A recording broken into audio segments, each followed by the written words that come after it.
Welcome to the Daily Walk Podcast, brought to you by Walk Thru the Bible. The Daily Walk Podcast is a daily devotional that will guide you on a life-changing journey through the Bible in 1 year. Join us every day to hear the entire Bible in a year, alongside a daily devotional thought that will help bring God's Word alive for you. Today's Daily Walk devotion comes from Ezekiel chapters 44 through 48.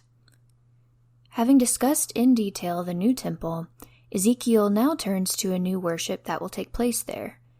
As in the past, Israel will rely heavily on the priests, Levites, sacrifices, and feasts.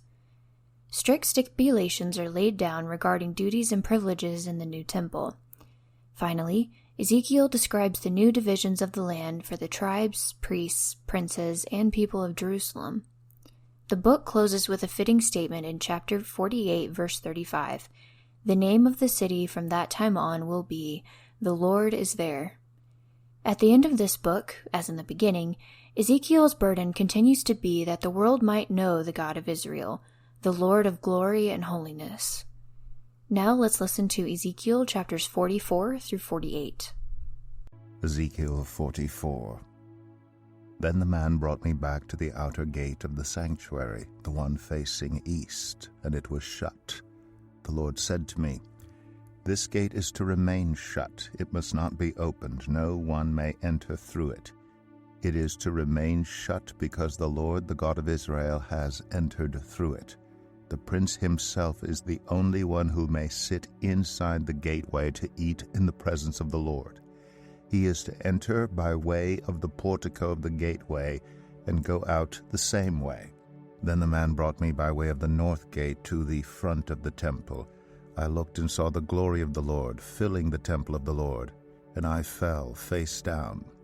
The Lord said to me, "Son of man, look carefully, listen closely, and give attention to everything I tell you concerning all the regulations and instructions regarding the temple of the Lord. Give attention to the entrance to the temple and all the exits of the sanctuary.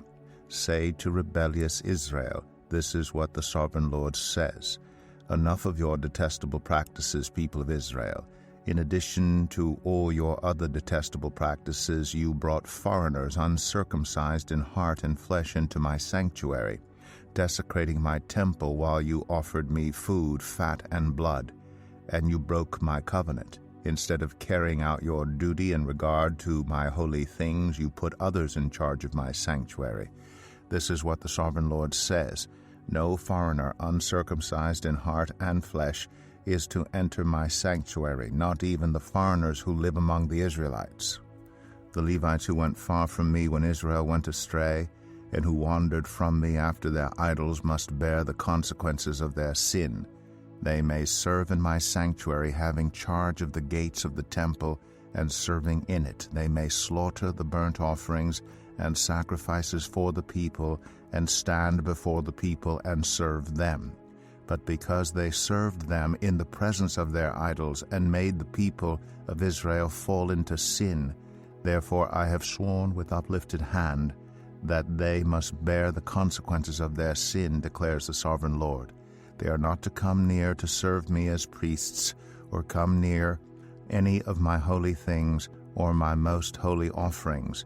They must bear the shame of their detestable practices, and I will appoint them to guard the temple for all the work that is to be done in it. But the Levitical priests, who are descendants of Zadok, and who guarded my sanctuary when the Israelites went astray from me, are to come near to minister before me. They are to stand before me to offer sacrifices of fat and blood, declares the sovereign Lord. They alone are to enter my sanctuary. They alone are to come near my table to minister before me and serve me as guards. When they enter the gates of the inner court, they are to wear linen clothes. They must not wear any woolen garment while ministering at the gates of the inner court or inside the temple. They are to wear linen turbans on their heads and linen undergarments around their waists. They must not wear anything that makes them perspire. When they go out into the outer court where the people are, they are to take off the clothes they have been ministering in and are to leave them in the sacred rooms and put on other clothes. so that the people are not consecrated through contact with their garments. They must not shave their heads or let their hair grow long, but they are to keep the hair of their heads trimmed. No priest is to drink wine when he enters the inner court. They must not marry widows or divorced women. They may marry only virgins of Israelite descent or widows of priests. They are to teach my people the difference between the holy and the common, and show them how to distinguish between the unclean and the clean. In any dispute, the priests are to serve as judges, and decide it according to my ordinances. They are to keep my laws and my decrees for all my appointed festivals, and they are to keep my Sabbaths holy. A priest must not defile himself by going near a dead person. However, if the dead person was his father or mother, son or daughter, brother or unmarried sister, then he may defile himself. After he is cleansed, he must wait 7 days. On the day he goes into the inner court of the sanctuary to minister in the sanctuary, he is to offer a sin offering for himself, declares the sovereign Lord. I am to be the only inheritance the priests have. You are to give them no possession in Israel. I will be their possession. They will eat the grain offerings, the sin offerings, and the guilt offerings, and everything in Israel devoted to the Lord will belong to them. The best of all the first fruits and of all your special gifts will belong to the priests. You are to give them the first portion of your ground meal, so that a blessing may rest on your household. The priests must not eat anything, whether bird or animal, found dead or torn by wild animals. Ezekiel 45. When you allot the land as an inheritance, you are to present to the Lord a portion of the land as a sacred district, 25,000 cubits long and 20,000 cubits wide. The entire area will be holy. Of this, a section 500 cubits square is to be for the sanctuary, with 50 cubits around it for open land. In the sacred district, measure off a section 25,000 cubits long and 10,000 cubits wide. In it will be the sanctuary, the most holy place. It will be the sacred portion of the land for the priests, who minister in the sanctuary, and who draw near to minister before the Lord. It will be a place for their houses, as well as a holy place for the sanctuary. An area 25,000 cubits long and 10,000 cubits wide will belong to the Levites, who serve in the temple, as their possession for towns to live in. You are to give the city as its property an area 5,000 cubits wide and 25,000 cubits long. Adjoining the sacred portion, it will belong to all Israel. The prince will have the land bordering each side of the area formed by the sacred district and the property of the city. It will extend westward from the west side and eastward from the east side, running lengthwise from the western to the eastern border parallel to one of the tribal portions. This land will be his possession in Israel, and my princes will no longer oppress my people, but will allow the people of Israel to possess the land according to their tribes. This is what the sovereign Lord says: You have gone far enough, princes of Israel.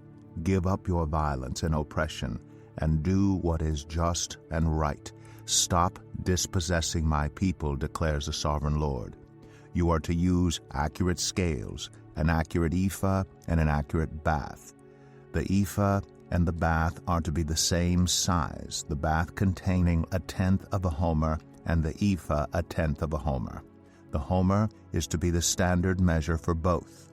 The shekel is to consist of 20 gerahs, 20 shekels plus 25 shekels plus 15 shekels equal 1 mina. This is the special gift you are to offer: 1/6 of an ephah from each homer of wheat, and 1/6 of an ephah from each homer of barley. The prescribed portion of olive oil measured by the bath is 1/10 of a bath from each core, which consists of 10 baths or 1 homer, for 10 baths are equivalent to a homer. Also, 1 sheep is to be taken from every flock of 200 from the well-watered pastures of Israel. These will be used for the grain offerings, burnt offerings, and fellowship offerings to make atonement for the people, declares the sovereign Lord. All the people of the land will be required to give this special offering to the prince in Israel. It will be the duty of the prince to provide the burnt offerings, grain offerings, and drink offerings at the festivals, the new moons and the Sabbaths, at all the appointed festivals of Israel. He will provide the sin offerings, grain offerings, burnt offerings, and fellowship offerings to make atonement for the Israelites. This is what the Sovereign Lord says. In the first month, on the first day, you are to take a young bull without defect and purify the sanctuary. The priest is to take some of the blood of the sin offering and put it on the doorposts of the temple, on the four corners of the upper ledge of the altar, and on the gate posts of the inner court. You are to do the same on the seventh day of the month for anyone who sins unintentionally or through ignorance, so you are to make atonement for the temple.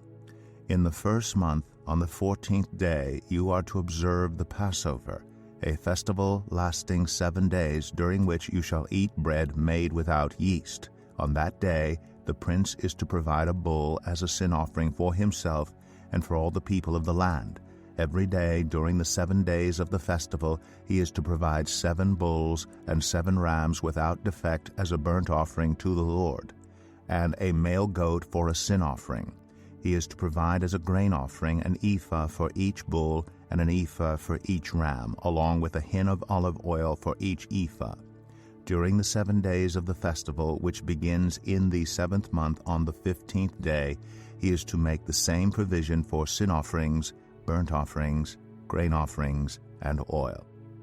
Ezekiel 46. This is what the Sovereign Lord says. The gate of the inner court facing east is to be shut on the 6 working days, but on the Sabbath day and on the day of the new moon it is to be opened. The prince is to enter from the outside through the portico of the gateway and stand by the gatepost. The priests are to sacrifice his burnt offerings and his fellowship offerings. He is to bow down in worship at the threshold of the gateway and then go out. But the gate will not be shut until evening. On the Sabbaths and new moons, the people of the land are to worship in the presence of the Lord at the entrance of that gateway. The burnt offering the prince brings to the Lord on the Sabbath day is to be 6 male lambs and a ram, all without defect. The grain offering given with the ram is to be an ephah, and the grain offering with the lambs is to be as much as he pleases, along with a hin of olive oil for each ephah. On the day of the new moon he is to offer a young bull, 6 lambs, and a ram, all without defect. He is to provide as a grain offering 1 ephah with the bull, 1 ephah with the ram, and with the lambs as much as he wants to give, along with a hin of oil for each ephah. When the prince enters, he is to go in through the portico of the gateway, and he is to come out the same way. When the people of the land come before the Lord at the appointed festivals, whoever enters by the north gate to worship is to go out the south gate, and whoever enters by the south gate is to go out the north gate. No one is to return through the gate by which they entered, but each is to go out the opposite gate. The prince is to be among them, going in when they go in and going out when they go out. At the feasts and the appointed festivals, the grain offering is to be an ephah with a bull, an ephah with a ram, and with the lambs as much as he pleases, along with a hin of oil for each ephah. When the prince provides a freewill offering to the Lord, whether a burnt offering or fellowship offerings, the gate facing east is to be opened for him. He shall offer his burnt offering or his fellowship offerings as he does on the Sabbath day. Then he shall go out, and after he has gone out, the gate will be shut. Every day you are to provide a year-old lamb without defect for a burnt offering to the Lord. Morning by morning you shall provide it. You are also to provide with it morning by morning a grain offering, consisting of 1/6 of an ephah with 1/3 of a hin of oil to moisten the flour. The presenting of this grain offering to the Lord is a lasting ordinance. So the lamb and the grain offering and the oil shall be provided morning by morning for a regular burnt offering. This is what the Sovereign Lord says. If the prince makes a gift from his inheritance to one of his sons, it will also belong to his descendants. It is to be their property by inheritance. If, however, he makes a gift from his inheritance to one of his servants, the servant may keep it until the year of freedom. Then it will revert to the prince. His inheritance belongs to his sons only. It is theirs. The prince must not take any of the inheritance of the people, driving them off their property. He is to give his sons their inheritance out of his own property, so that not one of my people will be separated from their property. Then the man brought me through the entrance at the side of the gate to the sacred rooms facing north, which belonged to the priests, and showed me a place at the western end. He said to me, "This is the place where the priests are to cook the guilt offering and the sin offering, and bake the grain offering, to avoid bringing them into the outer court and consecrating the people." He then brought me to the outer court and led me around to its 4 corners, and I saw in each corner another court. In the 4 corners of the outer court were enclosed courts, 40 cubits long and 30 cubits wide. Each of the courts in the 4 corners was the same size. Around the inside of each of the 4 courts was a ledge of stone, with places for fire built all around under the ledge. He said to me, "These are the kitchens where those who minister at the temple are to cook the sacrifices of the people." Ezekiel 47. The man brought me back to the entrance to the temple, and I saw water coming out from under the threshold of the temple toward the east, for the temple faced east. The water was coming down from under the south side of the temple, south of the altar.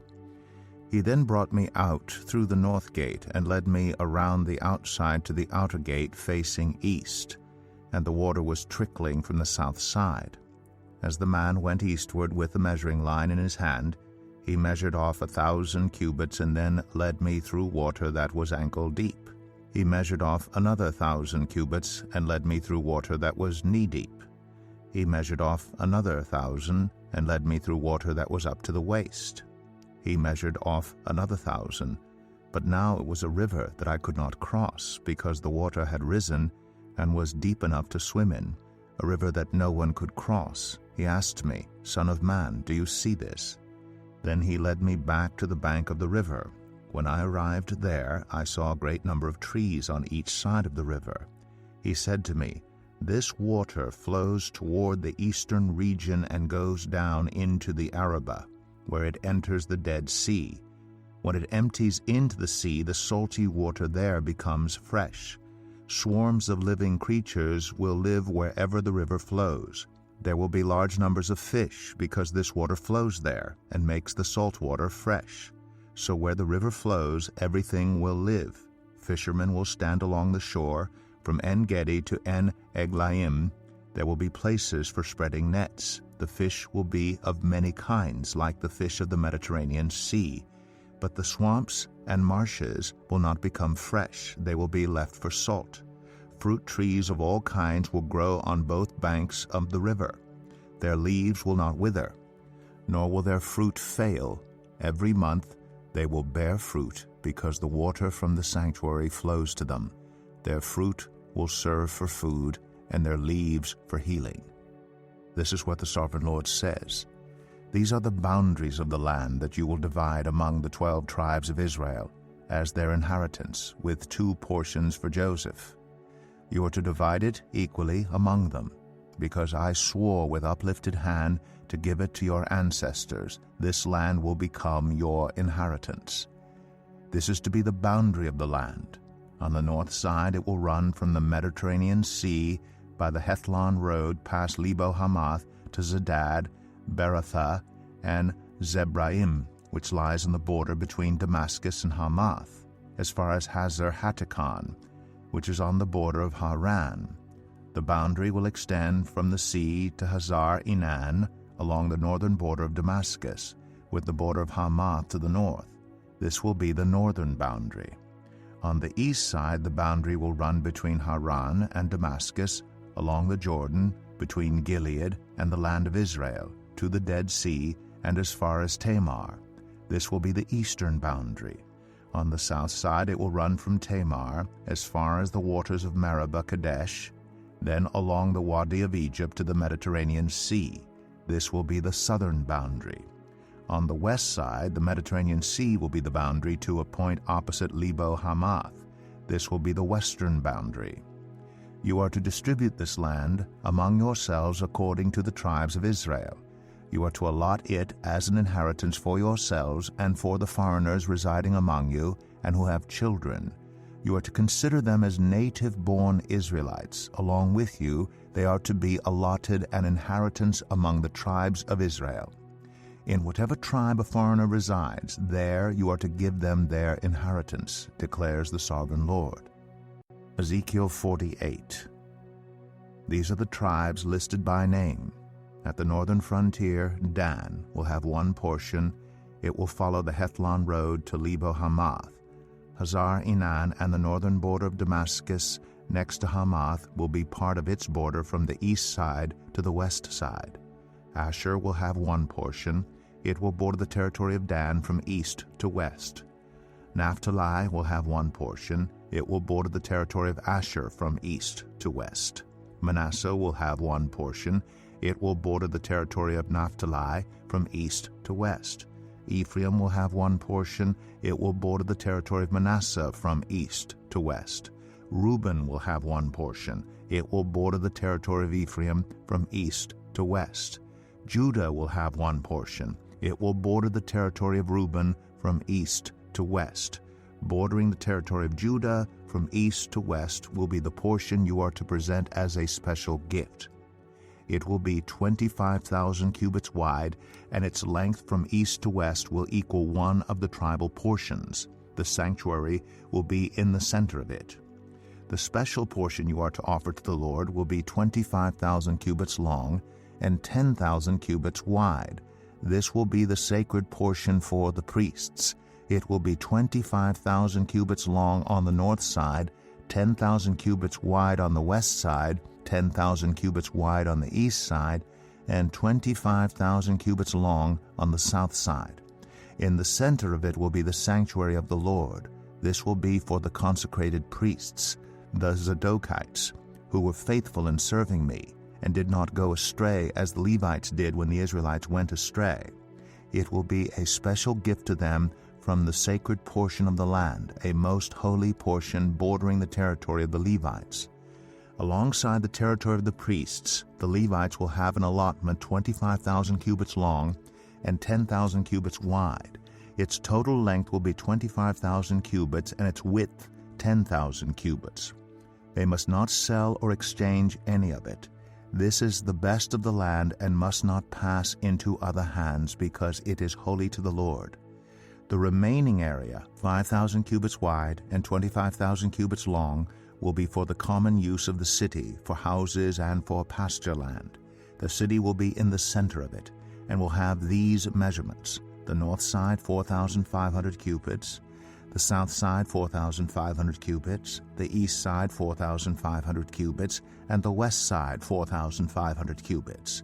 The pasture land for the city will be 250 cubits on the north, 250 cubits on the south, 250 cubits on the east, and 250 cubits on the west. What remains of the area, bordering on the sacred portion and running the length of it, will be 10,000 cubits on the east side and 10,000 cubits on the west side.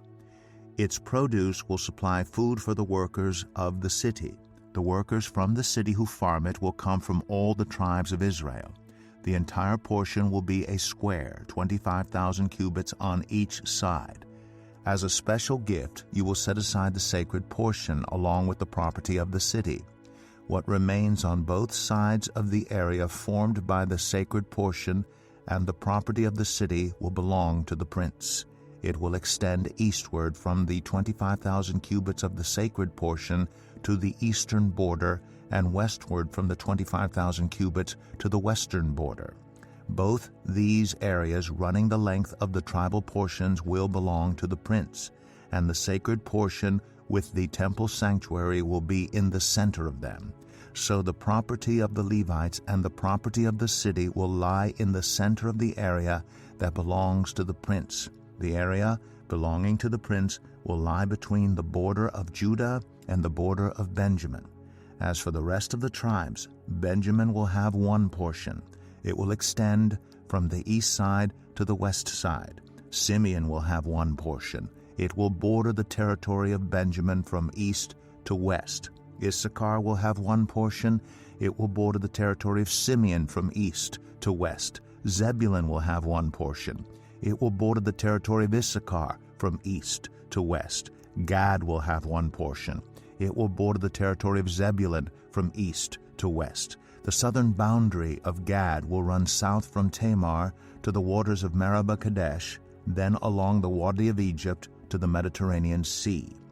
This is the land you are to allot as an inheritance to the tribes of Israel, and these will be their portions, declares the sovereign Lord.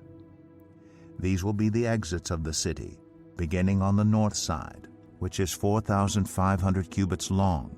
The gates of the city will be named after the tribes of Israel. The 3 gates on the north side will be the gate of Reuben, the gate of Judah, and the gate of Levi. On the east side, which is 4,500 cubits long, will be 3 gates: the gate of Joseph, the gate of Benjamin, and the gate of Dan. On the south side, which measures 4,500 cubits, will be 3 gates: the gate of Simeon, the gate of Issachar, and the gate of Zebulun. On the west side, which is 4,500 cubits long, will be 3 gates: the gate of Gad, the gate of Asher, and the gate of Naphtali. The distance all around will be 18,000 cubits, and the name of the city from that time on will be, "The Lord is there." Here is our Daily Walk devotional thought for today. Think back over the 48 chapters of Ezekiel, then complete these 3 sentences based on your impressions and observations from your study of the book. Ezekiel was, fill in the blank. God is, fill in the blank. God's program for his people is, fill in the blank. Now, imagine that you have just died and gone to heaven. One of the first people you meet is an aged prophet named Ezekiel. He asks you, "What is the most important truth you discovered in my book?" What would you tell him? Right now, thank God for the timely truths you have learned from the timeless book of Ezekiel.